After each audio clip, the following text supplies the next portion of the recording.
Hey everyone, welcome back to Mithun Diaries. Today, we are going to talk about something that almost every person uses daily but rarely thinks about: the remote control. From changing TV channels to controlling air conditioners, fans, home theaters, projectors, and even drones. Remote controls have been an essential part of our modern life. But have you wondered how remote controls actually work? What technology powers them? How did they evolve over time? And what could replace remote controls in the future? In this video, we will explore the complete evolution of remote control technology from early mechanical remotes to ultrasonic, infrared, Bluetooth, radio frequency, and even military grade systems. So let's get started. Remote control technology actually began much earlier than television. One of the earliest demonstrations was by famous inventor Nikola Tesla in 1898. He demonstrated a radio-controlled boat at Madison Square Garden. People thought it was magic, but Tesla explained that it was controlled using radio signals. This was the first known wireless remote control device in history. However, remote control became popular only after televisions entered homes. In the 1950s, the company Zenith Electronics introduced the first television remote. It was called Lazy Bones, but there was a problem. It was wired. Yes, the remote had a long cable connected to the TV, which people kept tripping over. So the company improved it and introduced a wireless remote called Flashmatic. This used light signals to change channels. However, it had issues because sunlight could trigger the TV accidentally. This led to the next breakthrough. In the 1960s, engineers developed ultrasonic remotes. These remotes used high-frequency sound waves that humans cannot hear. Each button produced a different ultrasonic frequency using tiny metal rods. The TV would detect the frequency and perform actions like change channel, adjust volume, turn TV on, or turn TV off. Advantages were it was wireless, no batteries required initially, but there were problems. Dogs could sometimes hear the sound. Keys or metal objects could accidentally trigger signals. Limited number of commands. Because of these limitations, ultrasonic remotes were eventually replaced. In the 1980s, the industry adopted infrared technology, which is still the most common remote control system today. Infrared remotes use invisible infrared light to communicate with devices. When you press a button, the remote sends a coded infrared signal. A receiver sensor on the device reads it. The device executes the command. Examples of devices using infrared remotes include televisions, air conditioners, home theaters, DVD players, set-top boxes, projectors, ceiling fans. The biggest advantage of using infrared remote control was it was very much cheap to manufacture, it was reliable, it was consuming very less power. But there were limitations. It always required line of sight. It cannot pass through walls. The range was very much short. That is why newer technologies are emerging. Some remotes use radio frequency signals instead of light. These remotes can work through walls, operate from longer distances, control multiple devices. Examples include garage door remotes, car key fobs, smart home controllers, drones. Car remotes today often operate in frequencies like 315 MHz or 433 MHz. This allows the vehicle to receive commands even when the remote is not directly pointed at it. Modern devices now use Bluetooth technology. Bluetooth remotes are common in smart TVs, streaming devices, gaming consoles. Examples include Amazon Fire TV Stick, Jio set-top box, MI TV, Nokia TV, Apple TV, Google Chromecast. Advantages of Bluetooth remotes are they no need to be pointed at the device. They cover the longer range up to 10 meters. They help with the two-way communication. It can include microphones for voice commands. For example, you can use Google Assistant or Alexa from your TV remote. That's why modern remotes now support voice assistants. Today, smartphones themselves are becoming universal remotes. Using apps, you can control TV, lights, fans, air conditioners, security cameras, door locks. Technologies used include Wi-Fi, Bluetooth, Zigbee, Z-Wave. Platforms like Amazon, Google, and Apple are integrating these systems into smart homes. Devices like Amazon Echo allow voice control for multiple devices. Remote control technology is also heavily used in military and industrial sectors. Examples include unmanned drones, missile guiding systems, bomb disposal robots, satellite operations. Modern drones like the MQ-9 Reaper can be controlled from thousands of kilometers away using secure communication links. Military remote systems use encrypted radio signals, satellite communication, GPS guidance. These technologies are far more advanced than consumer remotes. The future may eliminate traditional remotes completely. Here are some technologies that could replace them. Voice control. Devices like Amazon Echo and Google Nest allow voice commands. Example, Alexa, turn on the TV. Gesture control. Cameras can detect hand gestures to control devices. Some modern TVs already support this feature. Smartphone apps themselves are acting as remote. Your phone is becoming the universal remote for everything. Brain-computer interfaces. Researchers are exploring technology where devices can be controlled using brain signals. Companies like Neuralink are researching such possibilities. In the future, you may control devices without touching anything. So that was the fascinating journey of remote controls, from Tesla's radio-controlled boat to ultrasonic remotes to infrared, Bluetooth, and smart voice assistants.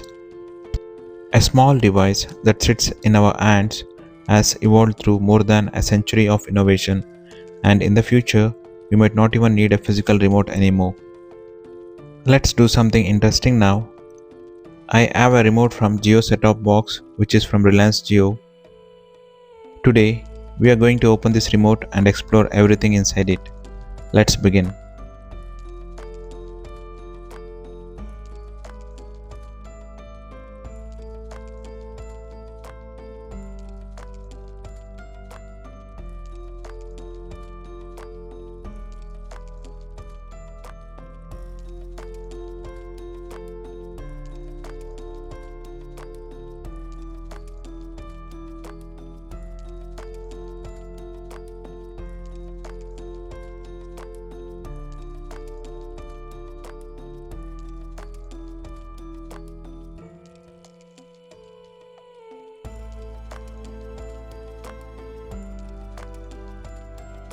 The first step is removing the battery cover. Most remotes use two AAA batteries which provide about 3 volts of power. These batteries power all the electronics inside the remote. One interesting thing about remotes is that they consume very little power, so batteries can last months or even years.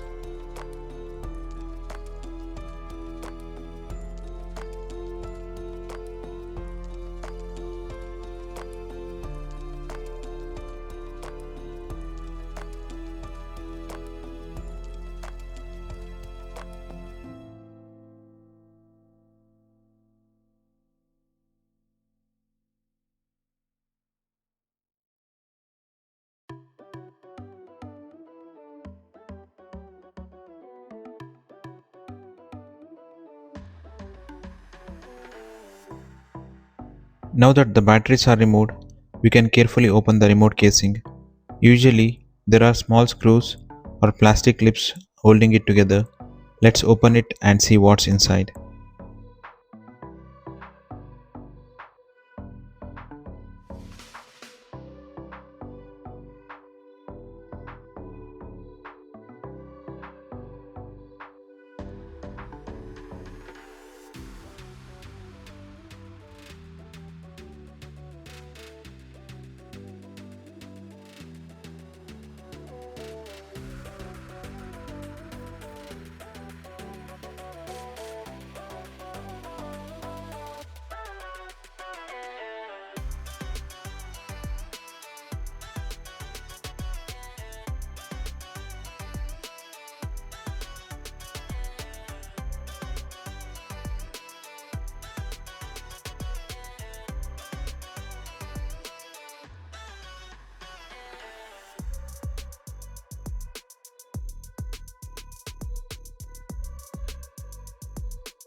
I initially tried with a small screwdriver, but I was unable to unlock the plastic clips, so I will be using a different screwdriver altogether.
Once we open the remote, we can see the main components. It has a rubber keypad, printed circuit board. It also has Bluetooth communication chip. It has battery terminals, LED indicator, and also microphone in some models. This is the rubber keypad.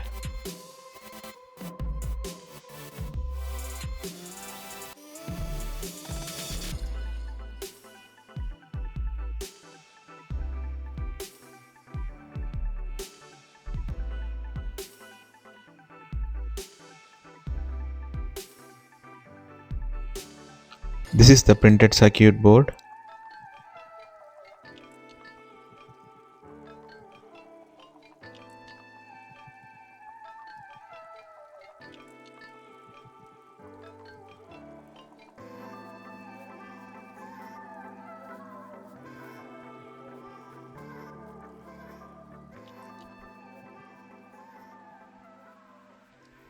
On the rear side, we see battery terminals and Bluetooth communication chip.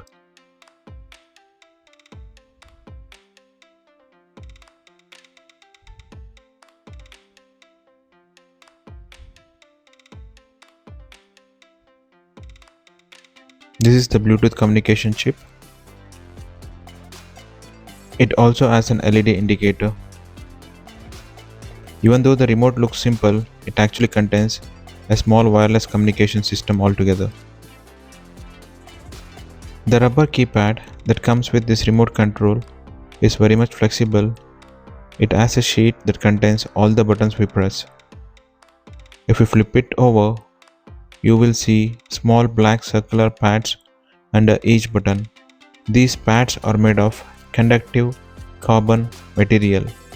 When we press a button, the carbon pad touches the circuit board, the electrical circuit closes, the remote detects which button was pressed. This is a very low cost and reliable design, which is why almost all remote controls use rubber keypads. Under the keypad, we saw the printed circuit board, which is also called as PCB. This board connects everything together.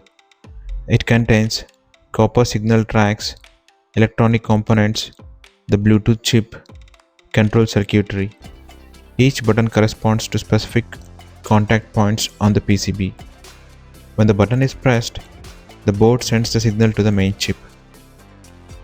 The microcontroller or the brain of the remote. We saw a tiny black chip that is nothing but the microcontroller. We can think of it as the brain of the remote. When a button is pressed, the microcontroller detects which button was pressed. It converts that action into a digital command. It prepares the signal for wireless transmission. Every button has its own unique code such as power, volume up, volume down, home button, channel control, navigation buttons. The chip processes all of these commands instantly. The interesting part is with the Bluetooth communication. Unlike older remotes, this remote communicates using Bluetooth technology. Bluetooth allows the remote to send signals without needing line of sight. That means we don't have to point the remote directly to the TV. The signal can work through obstacles. The communication range is much larger. Bluetooth is the same technology used in wireless headphones, smartphones, wireless keyboards, and mice. So this remote is actually functioning like a tiny wireless controller. Some versions of this remote also includes voice control features. When we press the voice button, we can speak commands like search for movies, open apps, change channels. This is called Google Assistant in Android TVs, or it's also called Alexa. The voice data is sent via Bluetooth to the set-top box. Even though the remote has wireless communication, it still uses very little power. That is because the remote stays in sleep mode most of the time. It only wakes up when a button is pressed, voice command is activated. This power saving design allows the batteries to last a long time. So if you ask me why Bluetooth is better than infrared, older remotes used infrared signals which required pointing the remote directly at the device. But Bluetooth remotes have several advantages. The bigger advantage is that we don't have to point the remote directly towards the TV. The operating range is longer. Communication is faster. It supports voice commands and it's bidirectional. It can connect to smart devices. That is why many modern smart TV remotes now use Bluetooth. So that was a look inside the Jio set-top box Bluetooth remote. Even though it looks like a simple device, inside it contains a rubber keypad system, a circuit board, a microcontroller, and a wireless Bluetooth communication module. All of these components work together to send commands to your set-top box instantly. Technology is amazing, and sometimes the most ordinary devices around us actually contain fascinating engineering. If you enjoyed learning something new today, make sure to like the video and subscribe to the channel, and let me know in the comments what device do you use your remote the most for. Also, if you enjoyed this teardown, let me know in the comments, and don't forget to like the video and subscribe to Mithun Diaries for more interesting tech explorations. Thank you for watching, and I will see you in the next video. Until then, take care of yourself and have a great day. Bye bye.